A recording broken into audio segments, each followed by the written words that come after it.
Chapter 9. Nicky Heat's apartment building was not the Guilford. It was not only a fraction of the size, there was no doorman. Rook looped his fingers in the brass handle and held the open front door as she entered the small vestibule. Her keys clacked against the glass of the inner door, and once Nicky unlocked it, she waved to the blue and white still double-parked out front. "We're in," she said. "Thank you."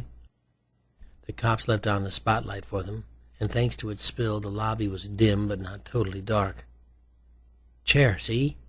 Nicky shined her light at it briefly. "Stay close." A row of shiny metal-plated mailboxes caught the reflection beside them. She twisted the beam a little wider, and although it was not as intense, it gave them a better sense of the area, revealing the long, narrow lobby, which was a small-scale match for the footprint of the building. A single elevator sat ahead to the left, and on its right, separated by a table holding some UPS deliveries and unclaimed newspapers, was an open passageway to the staircase. "Hang on to this." She gave him the box and crossed over to the elevator. "Unless that thing's steam-powered, I don't think it's going to be working," said Rook. "You think?" She shined the light up at the deco brass dial indicating which of the 5 floors the car was on. The arrow pointed to the one. Heat rapped the heel of her flashlight on the elevator door, and a series of loud bongs resonated. She called out, "Anybody in there?" and put her ear to the metal. "Nothing," she said to Rook. Then she dragged the lobby chair to the elevator door and stood on it. "For this to work, you have to do this up top, at the header." Clenching the tiny flashlight in her teeth to free her hands, she used them to pry the doors open a few inches at the center. Nicky angled her head forward and inserted the light into the partition. Satisfied, she released the doors and stepped down, reporting, "All clear." "Always a cop," said Rook. Not always." She learned just how dark it could get when they started climbing the stairs, which were wall-bound and did not get any of the police spotlight bleeding into the lobby. Nicky led with her maglite. Rook surprised her with a beam of light of his own. At the second-floor landing, she said, "What the hell is that?" "iPhone app. Cool, huh?" The screen of his cell phone radiated a bright flame from a virtual Bic lighter. "These are all the rage at concerts now." "Did Mick tell you that?" "No, Mick didn't tell me that." They resumed their climb, and he added, "It was Bono." It was an easy climb to her third-floor apartment, but the stifling air of the staircase had them both palming sweat off their faces. Inside her foyer, she clicked the light switch out of habit and chided herself for being so on autopilot. "Do you have service on that thing?" "Yep, showing all bars." "Miracle of miracles," she said, and flipped open her own phone to speed dial Captain Montrose. She had to try twice to get a connection, and while it rang, she led Rook into the kitchen and lit up the freezer. "Ice down that jaw while I—" "Hello, Captain. Thought I'd check in." Detective Heat knew the city would be on a tactical alert and wanted to see if she should come to the station or go to a staging area. Montrose confirmed that emergency management had called the TA and that leaves and days off were temporarily suspended.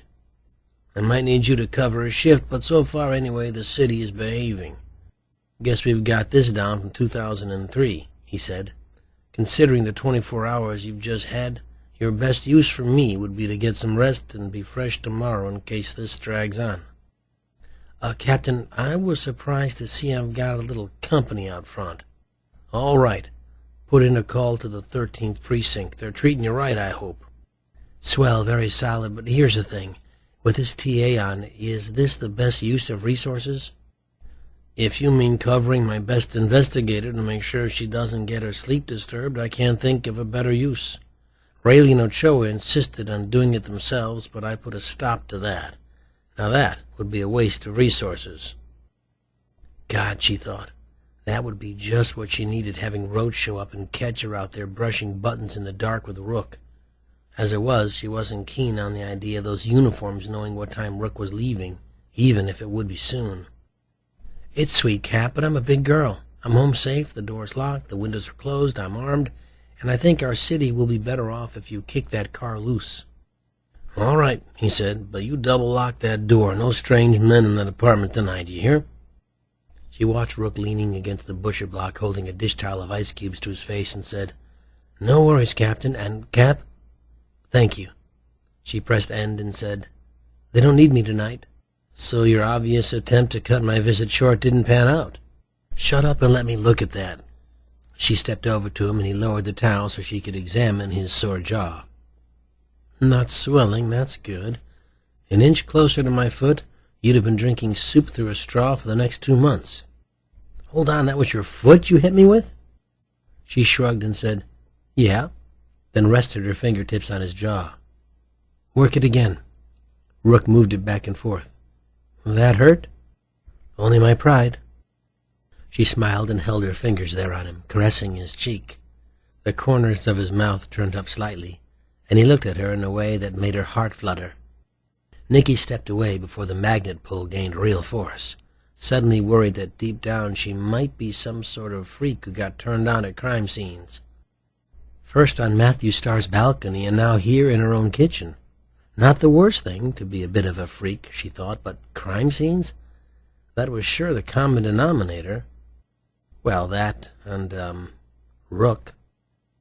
He shook the ice out of the towel and into the sink, and while he was occupied, her mind raced to figure out just what the hell she was thinking asking him up there. Maybe she was loading too much meaning into this visit, projecting. Sometimes a cigar is just a cigar, right? And sometimes coming up for ice was just coming up for ice. Her breath was still high in her chest, though, from being close to him. And that look. No, she said to herself, and made her decision. The best course was not to force this. He had his ice, she'd kept her promise, yes. The smart thing would be to stop this now and send him on his way. Would you like to stay for a beer? She asked. I'm not sure, he said with a grave tone. Is your iron unplugged? Oh, wait, there's no electricity, so I don't have to worry about my face getting pressed. Funny man. Guess what? I don't need no stinking iron. I've got a bagel biter over there, and you don't want to know what I can do with that. He took a moment and said, I'm good with beer. There was only one Sam Adams in the fridge, so they split it. Rook said he was fine with sharing hits off the bottle, but Nicky got them glasses, and while she got them down, she wondered what had made her ask him to stay. She felt a naughty thrill and smiled about how blackouts and hot nights brought on a certain lawlessness. Maybe she did need guarding, from herself. Rook and his virtual lighter disappeared into the living room with their beers, while she scrounged a kitchen drawer for some candles. When she came into the living room, Rook was standing at the wall adjusting the John Singer Sargent print. This look level to you? Oh, I know it's kind of forward. We know about my boundary issues, right? You can hang it somewhere else, or not. I just thought I'd swap it for your Wyeth poster so you could get the effect. No, it's good. I like it there. Let me get some more light going for a better look. It might have found its home. Nicky struck a wooden match, and the flare-up anointed her face with gold. She reached down into the curved glass of the hurricane lamp on the bookcase and touched the flame to the wick. Which one are you? Said Rook. When she looked up, he gestured to the print. The girls lighting the lanterns. I'm watching you do the same thing and wondering if you see yourself as one of them. She moved to the coffee table and set out a pair of votives. As she lit them, she said, Neither. I just like the way it feels, what it captures, the light, the festiveness, their innocence. She sat on the sofa. I still can't believe you got it for me. It was very thoughtful. Rook came around the other end of the coffee table and joined her on the couch, but putting himself at the far end with his back against the armrest, allowing some space between them. Have you seen the original? No, it's in London. Yes, at the Tate, he said. Then you've actually seen it, show-off. Mick and Bono and I went, and Elton John's Bentley. You know, I almost believe you. Tony Blair was so pissed we invited Prince Harry instead of him. Almost, she chuckled, and glanced over at the print. I used to love to see Sargent's paintings at the Fine Arts in Boston when I was going to Northeastern. He did some murals there, too. Were you an art student? Before she could answer, he raised his glass. Hey, look at us, Nicky and Jamie, doing the social.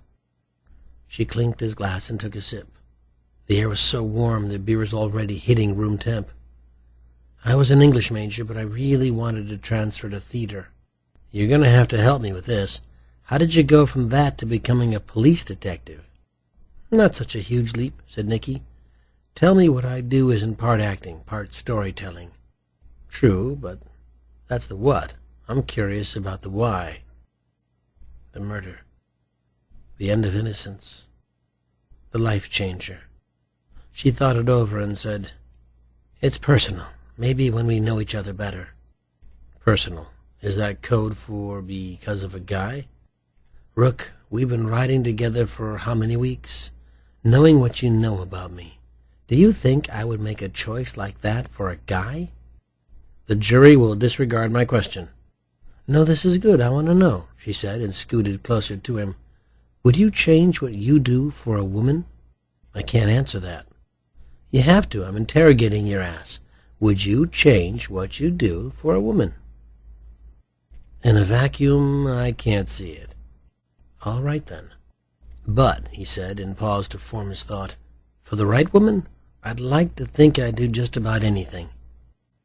He seemed satisfied with what he'd said, even affirmed it to her with a nod, and when he did, he raised his eyebrows. And at that moment, Jamie Rook didn't look like a globetrotter on the cover of a glossy magazine at all, but like a kid in a Norman Rockwell, truthful and absent of guile.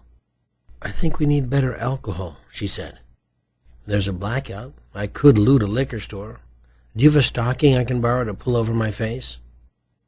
The exact contents of her liquor cupboard in the kitchen were a quarter bottle of cooking sherry, a bottle of peach Bellini wine cocktail that had no freshness date, but years ago it separated and taken on the look and hue of nuclear fissionable material.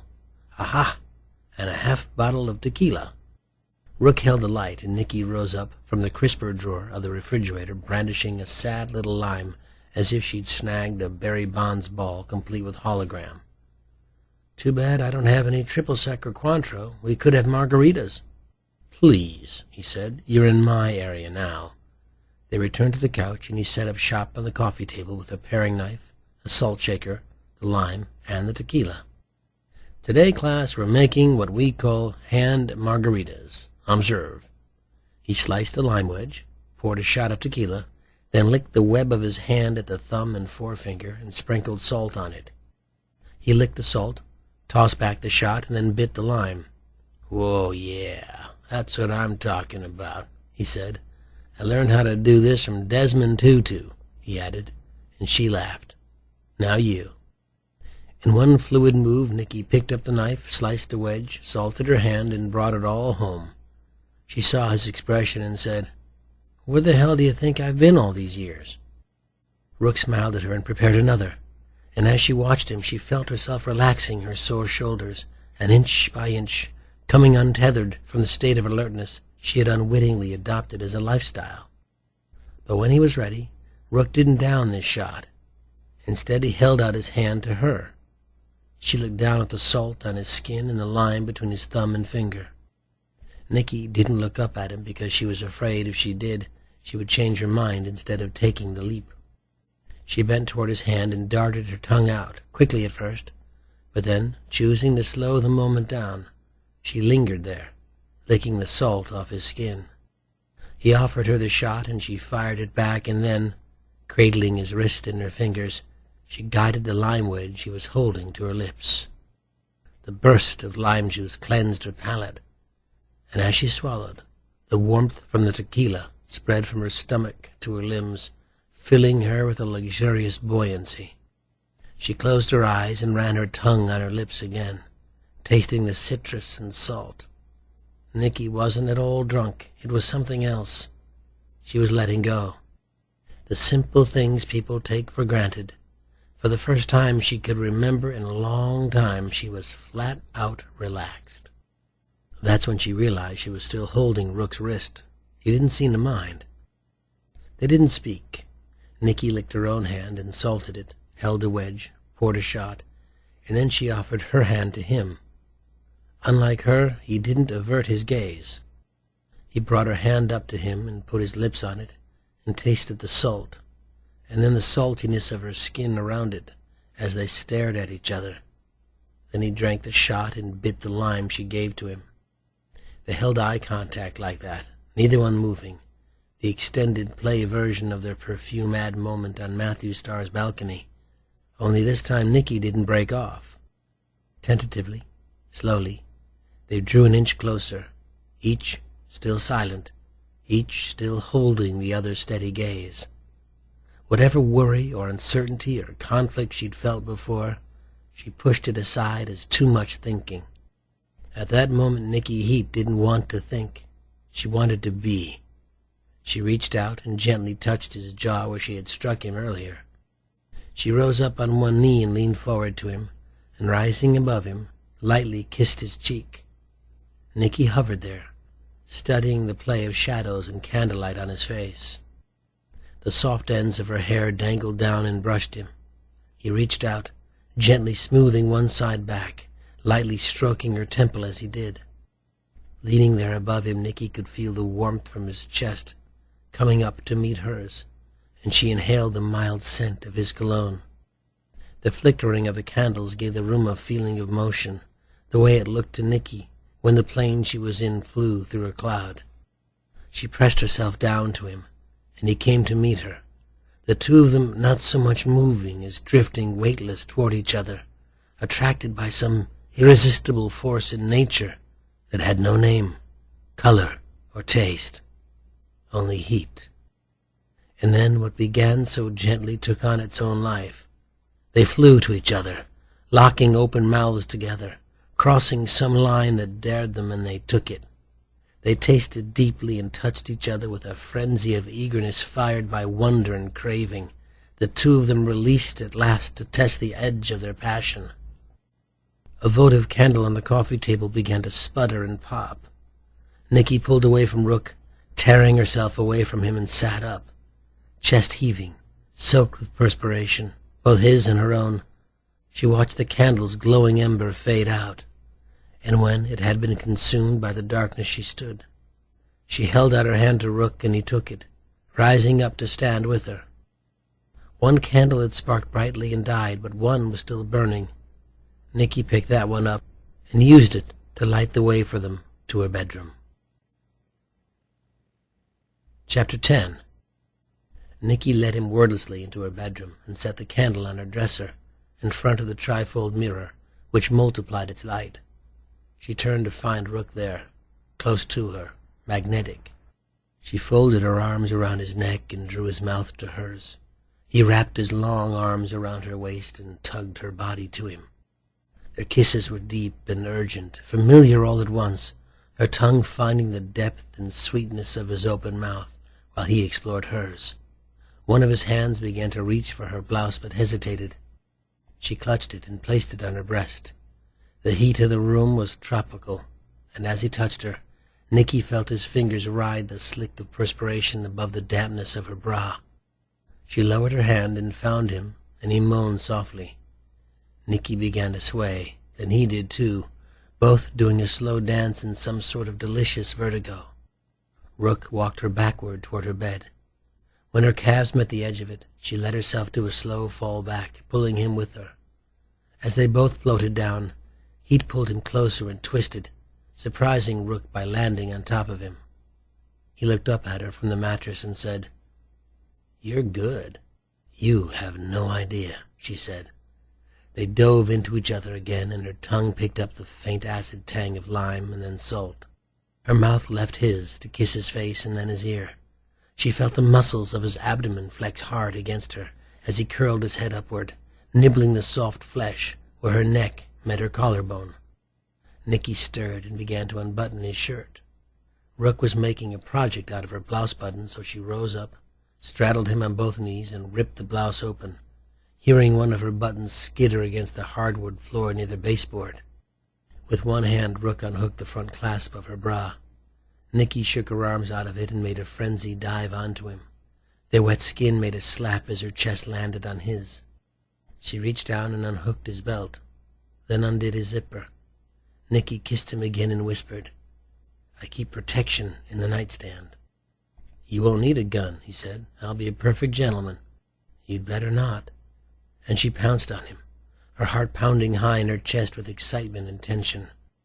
A wave crashed over Nicky and washed away all the conflicted feelings and misgivings she'd been wrestling with, and she was simply, mightily, powerfully swept up. In that instant, Nicky became free. Free of responsibility, free of control, free of herself. Swirling, she clung to Rook, needing to feel every part of him she could touch. They held on with a fury, his passion matching hers as they explored each other, moving, biting, hungry, reaching and reaching to satisfy what they ached for. Nicky couldn't believe it was morning already. How could the sun be so bright when her watch alarm hadn't gone off yet? Or did she sleep through it? She squinted her eyes open enough to recognize she was seeing the night sunbeam from a police helicopter against her window shears. She listened. No sirens, no bullhorns, no heavy Russian footsteps on her fire escape, and soon the spotlight was extinguished, and the drone of the chopper grew silent as it flew on. She smiled. Captain Montrose may have kept his word and pulled the patrol car, but he didn't say anything about air surveillance. She rolled her head to her alarm clock, but it was flashing 1:03, and that couldn't be right. Her watch said 5:21, so Nicky calculated that the difference was how long the blackout had lasted. Rook drew a long, slow breath, and Nicky felt his chest expand against her back, followed by the chill of his exhale against the dampness of her neck. Damn, she thought, he's actually spooning me. With the windows closed, the bedroom was stifling, and there was a film of sweat fusing their naked bodies. She considered moving to get some air between them. Instead, Nicky settled herself back against his chest and thighs and liked the fit. Jameson Rook. Now how did this happen? Since the day she got stuck with him for this research ride-along business, he'd been a daily annoyance to her. And now here she was in bed with him after a night of sex, and great sex at that. If she had to interrogate herself, Detective Heat would end up signing a sworn statement that there was a spark of attraction from their first meeting. He, of course, had no qualms about voicing that every chance he had, a trait that may have had something to do with his high annoyance factor. May have? But his certainty was no match for a greater force, her denial. Yeah, there was always something there, and now in hindsight she realized that the more she'd felt it, the more she denied it. Nicky wondered what other denials she'd been dealing with. None. Absolutely none. Bull. Why else did Matthew Starr's mistress strike such an uncomfortable chord with her, talking about how staying in a going-nowhere relationship was just a way of avoiding relationships, and asking her if she knew what she meant? Nicky knew from her therapy after the murder that she wore a lot of armor, like she needed the shrink to tell her that, or to warn her about the emotional peril of constantly deferring her needs and, yes, her desires, by packing them too safely inside her no-go zone. Those shrink sessions were long past, but how often lately had Nicky wondered, worried, when she threw up her barriers and put herself in full task orientation mode, if there might be this tipping point at which you can lose something of yourself you've been sheltering and never get it back. For instance, what happens when that hard coating you've developed to protect the most vulnerable part of you becomes so impenetrable that that part can't even be reached by you? The sergeant print Rook gave her came to mind. She thought about those carefree girls lighting paper lanterns and wondered what became of them. Did they keep their innocence even after they stopped wearing play dresses and lost their soft necks and unlined faces? Did they lose the joy of play, of knowing what it was like to romp barefoot on damp grass simply because it felt good? Did they hold on to their innocence, or had events invaded their lives to make them wary and vigilant? Did they, 100 years before Sting wrote it, build a fortress around their hearts? Did they have sports sex with ex-Navy SEALs just to get their heart rates up? Or with celebrity journalists who hung with Mick and Bono? Not to compare. Oh, why not? The difference with Rook was that he had got her heart rate up first, and that's what made her want him. From that initial blood rush, her pulse had only beat faster. What was it that made sex with Jameson Rook so incredible? She thought. He was passionate, for sure. Exciting and surprising, and tender, too, at the right times, but not too soon, and not too much, thank God. But the big difference with Rook was that he was playful, and he made her playful. Rook gave her permission to laugh. Being with him was fun. Sleeping with him was anything but solemn and earnest. His playfulness brought joy into her bed. I still have my armor, she thought, but tonight anyway Rook got in and brought me with him. Nicky Heat had discovered she could be playful too. In fact, she rolled toward him and slid down the bed to prove it. Her cell phone startled them awake. She sat up, orienting herself in the blinding sunlight. Rook lifted his head off the pillow. "What's that, a wake-up call?" "You had your wake-up call, mister." He dropped back on the pillow with his eyes closed, smiling at the memory. "And I answered." She pressed the cell to her ear. "Heat. Hi, Nicky. Did I wake you?" It was Lauren. "No, I'm up." She fumbled for her watch on the nightstand. 7:03. Nicky worked to clear her head. When your friend from the medical examiner's office calls at that hour, it's generally not social. "I waited until after 7. "Lauren, really, it's fine. I'm already dressed and I've had my exercise," Nicky said, looking at her naked reflection in the mirror. Rook lifted himself up and his smiling face appeared in the mirror with her. "Well, that's half true," he said in a hushed voice. "Oh, sounds like you have company. Nicky Heat, do you have company?" "No, that was the TV. Those ads come on so loud." She turned to Rook and put a finger to her lips. "You have man company." Nicky pressed for a change of subject. "What's going on, Laura?" "I'm working your crime scene. Let me give you the address." "Hang on, I need something to write with." Nicky crossed to the dresser and grabbed a pen. She couldn't find a pad or paper, so she flipped over her copy of First Press with Rook and Bono on the cover and wrote on the vodka ad on the back. "Okay. I'm at the impound lot near the Javits." "I know the impound. That's west, what, 38th? "Yes, at 12th, said Lauren. "A tow driver found a body in a car he was hauling.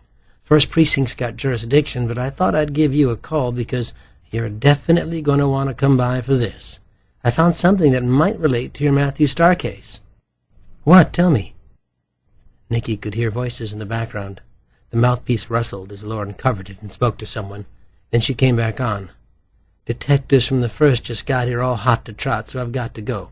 See you when you get here." Nicky hung up and turned to see Rook was sitting on the edge of the bed. "Are you ashamed of me, Detective Heat?" He said it with a theatrical air. Nicky could hear a bit of the Grand Dame in his posh accent. "You bed me, but you hide me from your high-class friends? I feel so cheap." "Comes with the territory." Rook thought a moment and said, "You could have told her I was here for security." "You?" "Well, I did cover you." He took her hand and pulled her closer so that she stood between his knees. "I've got an appointment with a corpse." He looped his legs behind hers and rested his hands on her hips. "Last night was great, don't you think?" "It was, and you know what else last night was?" "Last night." And she strode to her closet to get dressed for work. Rook did the cab fishing on Park Avenue South and hooked a northbound whopper, a minivan cab. He held the door for Nicky, who got in with one last glance over her shoulder, harboring the concern that Captain Montrose had left a blue and white on her and she'd be spotted on her morning after with Jameson Rook. "Looking for Pachenko?" asked Rook. "Not really. Old habit." She gave the cabbie Rook's address in Tribeca. "What's going on?" he said. "Aren't we going to the impound lot?" "One of us is going to the impound lot. The other is going to go home and change his clothes." "Thanks, but if you can stand me, I'll wear this again today." "I'd rather hang out with you, although checking out a body isn't exactly our best denouement. After a night like that, the New York thing would be to take you to brunch and pretend to write down your phone number." "No, you're going to go change. I can't think of a worse idea than for the two of us to show up in the same cab at my friend's crime scene first thing in the morning with bed hair and one of us in yesterday's clothes." "We could show up wearing each other's clothes. That would be worse." He laughed and took her hand. She withdrew hers. "Have you noticed I don't do a lot of hand-holding on the job? Slows down my fast draw." They rode in silence for a while. As the cab cut across Houston Street, he said, "I'm trying to figure out, did I bite my own tongue when you kicked me in the face, or did you do it?" That earned a fast check from the driver in the rearview mirror. He'd said, "I want to lean on forensics to cough up that report on Pachenko's blue jeans." "I can't recall getting bitten either time," said Rook. Blackout probably set the lab behind schedule, but it's been long enough. Things were happening fast and, dare I say, furious. I'm betting those fibers match, she said. But still, you'd think I'd remember a bite. Surveillance video be damned. Somehow he got in there, I'd bet on it. I know he likes his fire escapes. Am I talking too much? Rook asked. Yes. 2 blessedly chatter-free minutes later, Rook was out of the cab, standing in front of his building. When you're done, go to the precinct and wait for me. I'll meet you there after I finish at the impound. He sulked like a rejected puppy and started to close the door. She held it open and said, By the way, yes, I did bite your tongue. Then she slid the door closed. Nicky watched him grinning on the sidewalk through the back window as her cab drove on. Detective Heat badged herself through the gate of the city impound, and after she signed in, the guard stepped out of his tiny office into the hot sun to point out the medical examiner van on the far end of the lot. Nicky turned to thank him, but he was already inside, filling his shirt sleeves with air from the window AC. The sun was still low in the sky, just clearing the top of the Javits Convention Center, and Heat could feel its bite on her back as she paused to take her long, deep breath and her ritual remembering breath. When she was ready to meet the victim, she walked the long row of dusty parked cars with grease-penciled windshields to the investigation scene. The ME van and another from forensics were parked close to a tow truck, still hooked up to a newish green metallic Volvo wagon. Technicians in white coveralls were dusting the outside of the Volvo. As Nicky got closer, she could see the body of a woman slumped in the driver's seat, the top of her head pointed out the open car door. Sorry to interrupt your morning workout, Detective. Lauren Perry stepped around the rear of the ME van. Not much gets by you, does it? I told you Jameson Rook was doable. Nicky smiled and shook her head. She was so busted. Well, was he doable? And doable. Good. Glad to see you enjoying life. Detectives just told me you had a close call the other night. Yeah, after Soho House, it was all downhill. Lauren stepped to her. You all right? Better than the bad guy. My girl. Then Lauren frowned and tugged aside the collar of her friend's blouse to look at the bruising she saw on her neck. I'd say it was a very close call. Let's take it easy, all right? I have enough new customers. I don't need you, too. I'll see what I can do, said Nicky. Now, you dragged me out of bed for this. It better be worth it. What are you working here? Jane Doe, like I said, found in her car by the tow truck driver when he dropped it off here this morning. He thought it was heat asphyxiation. A doe? In a car? I hear you, but no driver's license, no purse, no plates, no registration. You said you found something connected to my Matthew Starr case. Give a girl a little sex and she gets very impatient. Nicky cocked an eyebrow. A little? And boastful. The ME handed Nicky a pair of gloves. While she put them on, Lauren turned to the back of her van and came out with a clear plastic bag. She pinched it at the corner and held it up so that it dangled in front of Nicky's eyes. Inside was a ring shaped like a hexagon. A ring that was a good match for those bruises on Matthew Starr's torso. A ring that could have put that cut on Vitya Pochenko's finger. Worth the drive? Said Lauren. Where did you find this? I'll show you. Lauren took the ring back to her evidence locker and led Heat to the open door of the Volvo. It was there, on the floor under the front seat. Nicky looked at the woman's body. It is a man's ring, isn't it? The medical examiner gave her a long, sober look. I want you to see something. The two leaned in through the open car door. Inside it was humming with blowflies. Okay, we have a female aged 50 to 55. Hard to get an accurate post-mortem interval without tabbing the rate test because she's been in that car so long in this heat. My guess, which is always damn close, think you, based on the state of putrefaction, is 4.5 days. And cause? Even with the discoloration that's taken place over the past few days, it's pretty clear to see what happened here. The woman had a thick curtain of hair across her face. Lauren used her small metal ruler to pull the hair aside and reveal her neck. When she saw the bruising, Nicky swallowed dryness and relived her own choking. Strangulation was all she said, though. Looks like from someone in the back seat. See where the fingers would have laced together? Looks like she put up a hell of a fight, said the detective. One of the victim's shoes was off, and her ankles and shins were mottled by scrapes and bruises where she had kicked the underside of the dash. "And look," said Lauren, "heel marks on the inside of the windshield over there." The missing shoe rested broken on the dash above the glove compartment.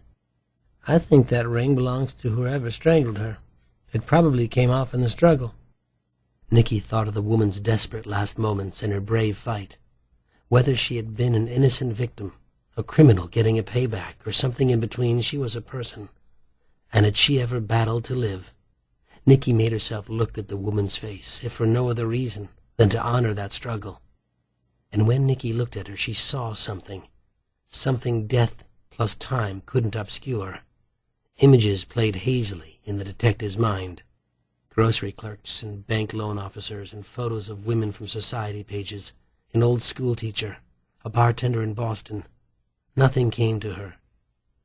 "Could you—" Nicky pointed at the woman's hair and waved her forefinger.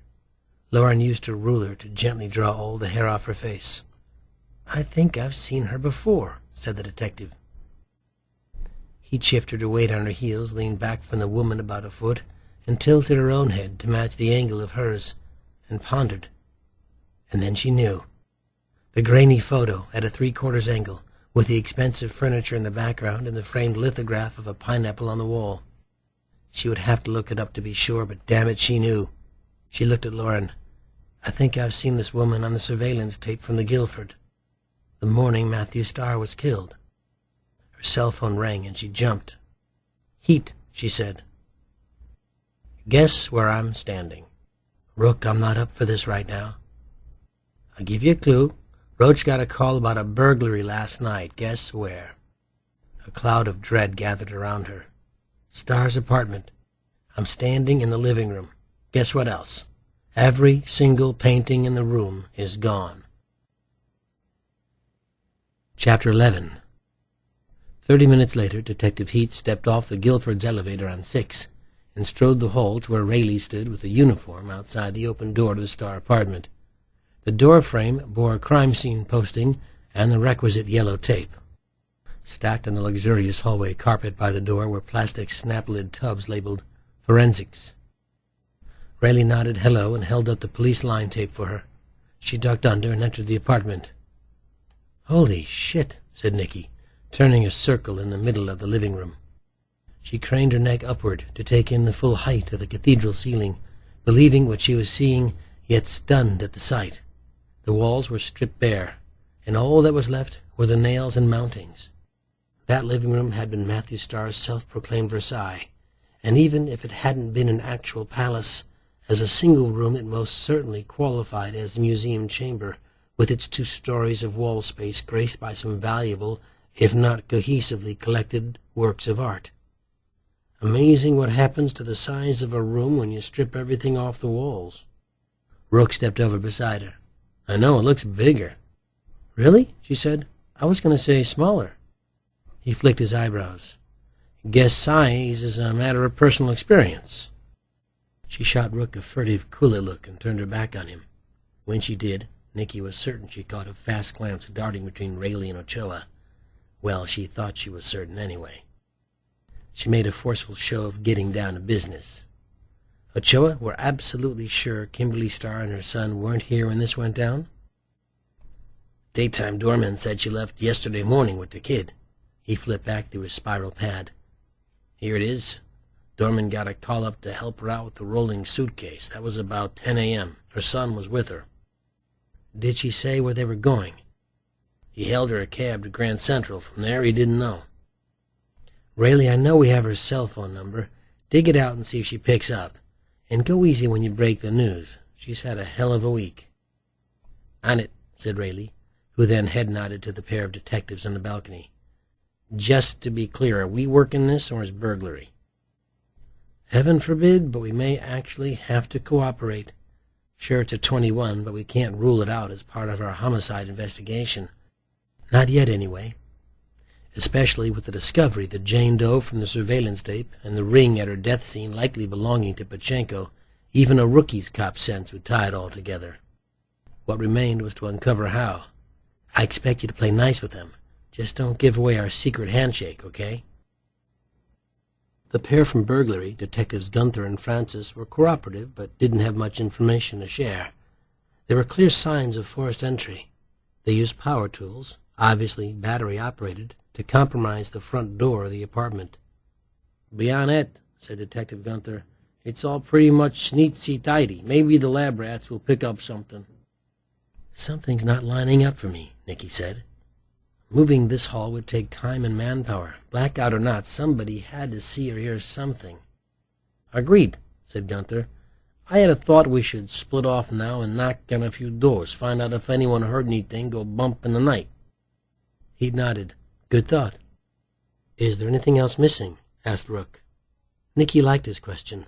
Not only was it smart, but she felt relieved he had dropped the 7th-grade innuendos. "Still checking," said Francis. "Obviously we'll know more when the resident, Mrs. Starr, gives it a once-over, but so far it appears to be just the art." Then Ochoa did what they all kept doing, looking at the blank walls. "Man, how much did they say this collection was worth?" Nicky answered. 50 to 60 mil, give or take. "Looks definitely more like take," said Rook. While forensics examined the apartment and the burglary detectives peeled off a canvas residence, Nicky went downstairs to talk with the only eyewitness, the night shift doorman. Henry was waiting quietly with a patrol officer on one of the sofas in the lobby. She sat beside him and asked him if he was all right, and he said yes, like he would have said it, no matter how bad he felt. The poor old guy had answered these same questions for the first responders and then again for the burglary cops, but he was patient and cooperative with Detective Heat, glad to tell someone his story. The blackout came during his shift, about 9:15. Henry was supposed to get off at midnight, but his relief called in about 11 and said he couldn't make it on account of the power outage. Nicky asked the man's name, made a note, and Henry continued. It was mostly quiet at the door because, with the elevator out and all the heat, people who were in were staying in, and many of those who were out were stuck someplace. The stairwell and halls were equipped with low-level emergency lighting, but the building didn't have a backup generator. At about 3:30 in the morning, a big van pulled up out front, and he thought it was Con Ed because it was big, like one of theirs. 4 men in coveralls got out all together and jumped him. He didn't see any guns, but they had big 5-cell flashlights, and one of the men gave him a punch in the solar plexus with his when Henry challenged them. They got him off the street and into the lobby, then used plastic zip cords to bind his hands behind his back and hold his feet together. Nicky could still see some flecks of pale gray adhesive on his deep brown skin, where they had duct-taped his mouth. Then they took his cell phone and carried him into the tiny mailroom and closed the door. He couldn't give very good descriptions because it was dark and they all wore baseball hats. Nicky asked if he heard any names or could pick out anything unusual in their voices, like if they were high or low or perhaps had accents. He said no, because he never heard their voices. Not one of them ever spoke, not even a word. Professionals, she thought. Henry said he heard them all walk out later and take off in the truck. That's when he struggled to get free and kick at the door. He was bound too tight, so he had to stay like that until the assistant super came in and found him. And you know what time they left? I couldn't tell the time, but it felt like it was about 15-20 minutes before the lights came back on. She wrote left before end of blackout, 4 a.m. approx. Think a moment. Is it possible you're confused about these times you've given me, Henry? No, Detective. I know it was 3:30 when they got there because when I saw that truck pull out front, I checked my watch. Sure, that's good. Very helpful to us. But the part that puzzles me is their time of departure.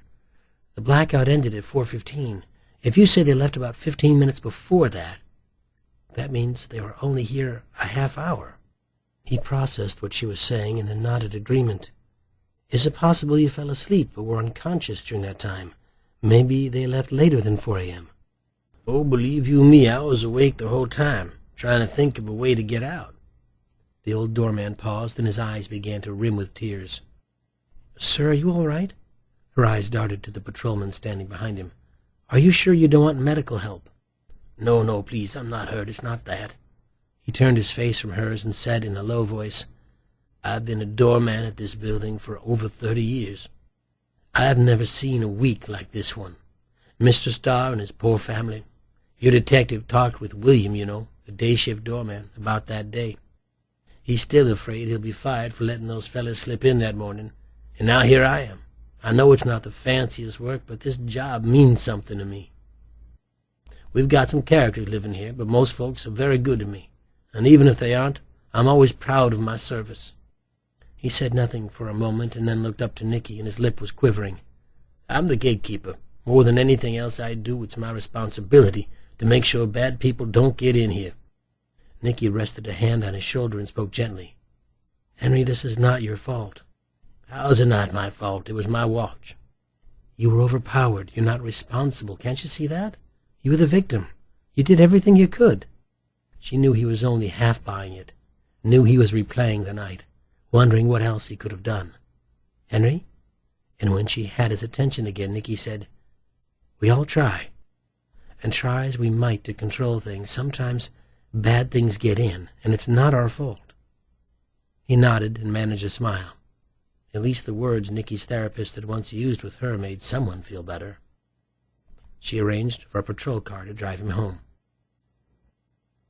Back in the precinct, Detective Heat drew a vertical red line on the whiteboard to create a separate but parallel case track for the burglary.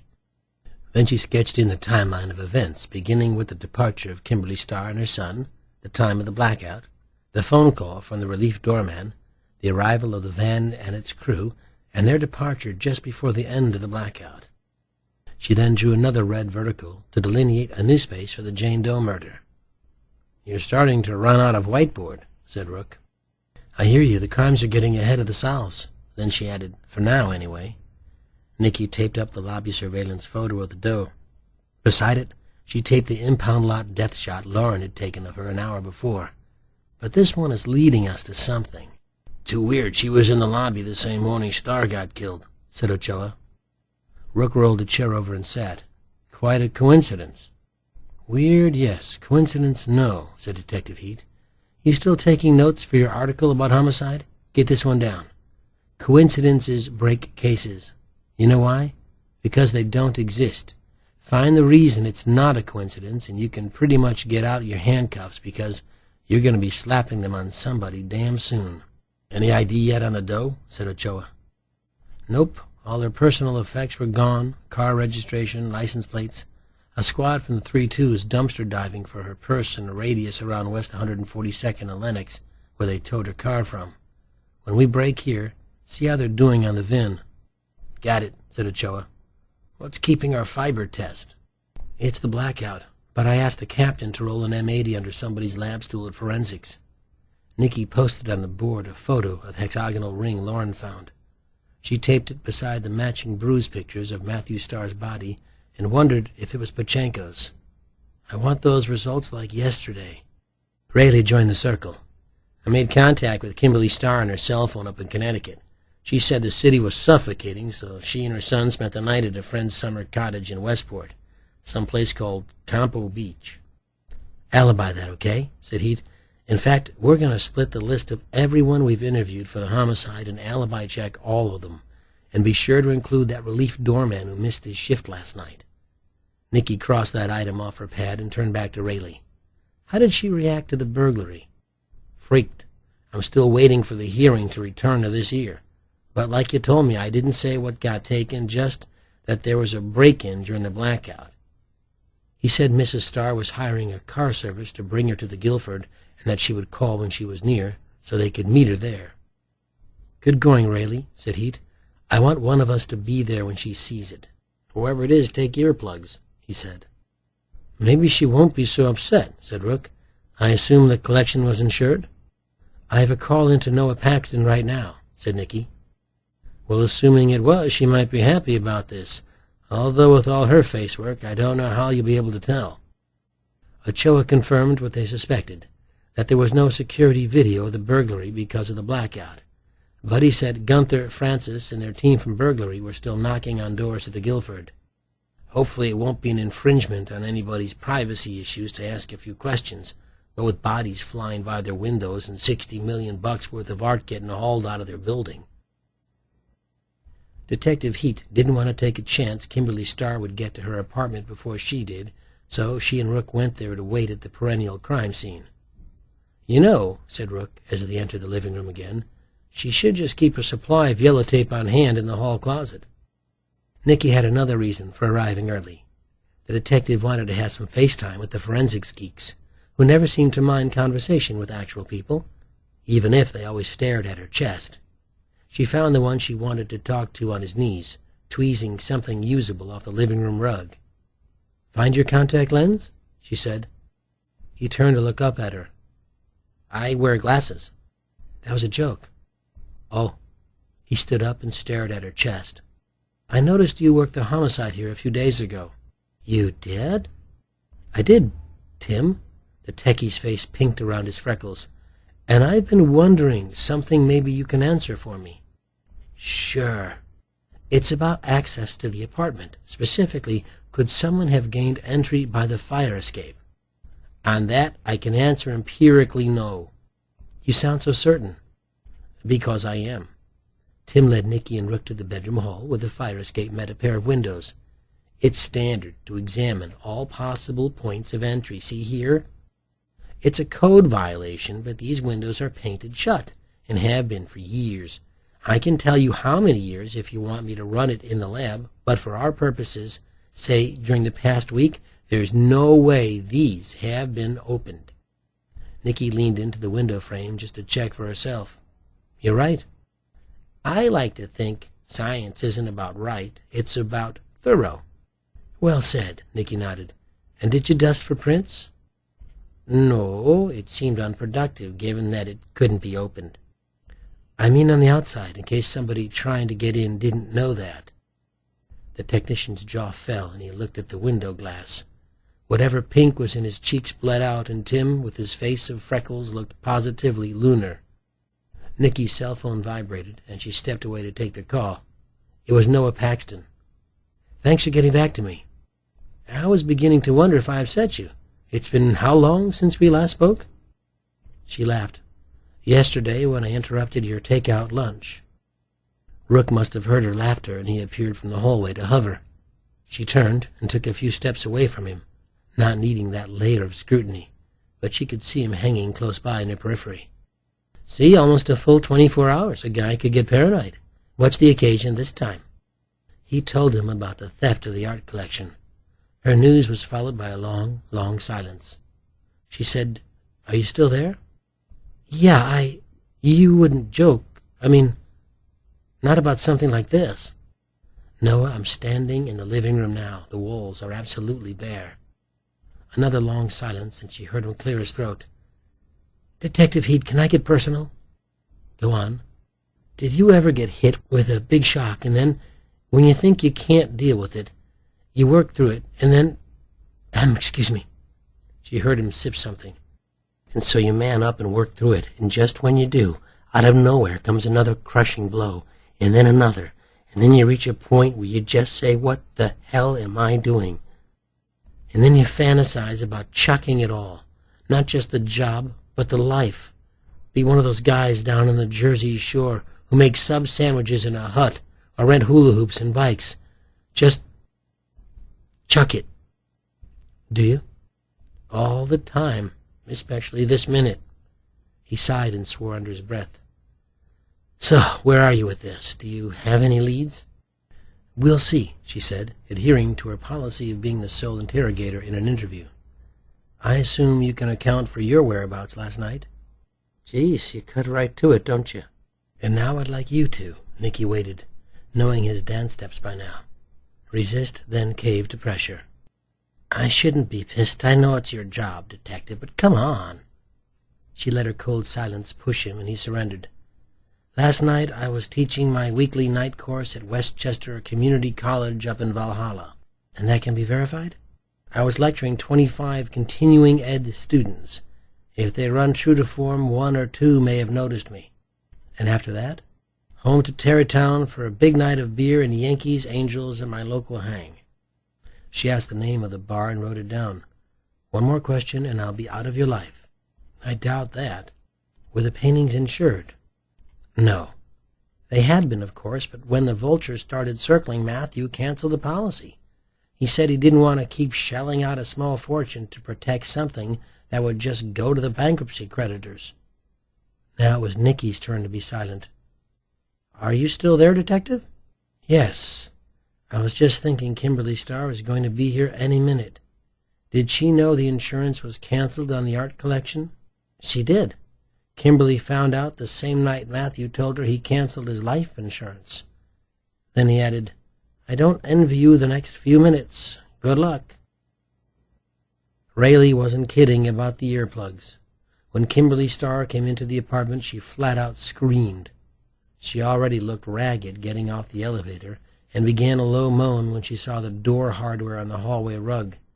Nicky tried to take her arm when she entered her home, but she shook the detective off, and her moan revved up to a full-blown 1950s horror film shriek. Nicky's gut twisted for the woman as Kimberly dropped her purse and screamed again. She wanted no part of anybody's help and held up a straight arm when Nicky tried to approach her. When her screaming subsided, she sat hard on the sofa, moaning, "No, no, no." Her head rose up and swiveled to take in the entire room, all 2 stories of it. "How much am I supposed to take? Will somebody tell me how much I am supposed to take? Who goes through this? Who?" Her voice was raspy from screaming. She went on like that, moaning the rhetoricals that any sane or compassionate person in the room would have been foolish to answer. So they waited her out. Rook left the room and returned with a glass of water, which Kimberly took and gulped. She had gotten half of the water down when she started to choke on it and gagged it onto the rug, coughing and wheezing for air until her cough became weeping. Nicky sat with her but didn't reach for her. After a moment, Kimberly pivoted away and buried her face in her hands, shaking with deep sobs. 10 long minutes later, without acknowledging them, Kimberly reached across the floor to her bag, took out a prescription bottle, and downed a pill with the remains of her water. She blew her nose to no effect and sat kneading the tissue, as she had just days before when she was digesting the news of her husband's murder. "Mrs. Starr?" Heat spoke just above a whisper, but Kimberly jumped. "At some point I'll want to ask you some questions, but that can wait." She nodded and whispered, "Thank you. When you feel up to it, hopefully sometime today, would you mind looking around to see if anything else was taken?" Another nod, another whisper. "I will." In the car on their short drive back to the precinct, Rook said, "I was only half kidding this morning about taking you to brunch. What would you say if I asked you about having dinner?" "I'd say you're pushing it." "Come on, didn't you have a good time last night?" "No, I didn't. I had a great time." "Then what's the problem?" "There is no problem, so let's not create one by letting it creep into the job, okay? Or haven't you noticed I'm working not 1 but 2 open homicides and now a multi-million-dollar art theft?" Nicky double-parked the Crown Victoria between 2 double-parked blue and whites in front of the precinct on 82nd Street. They got out, and Rook spoke to her over the hot metal roof. "How do you ever have a relationship in this job?" "I don't. Pay attention." Then they heard Ochoa call out, "Don't lock it up, Detective." Rayleigh and Ochoa were hustling from the precinct lot to the street. 4 uniforms were playing catch-up. "What have you got?" said Heat. Roach arrived at her open door. Ochoa said, "Burglary squad got a score on their door knock at the Guilford. Eyewitness coming in from a business trip saw a bunch of guys leaving the building about 4 this morning," continued Rayleigh. "He thought it was weird, so he made a note of the plate on the truck."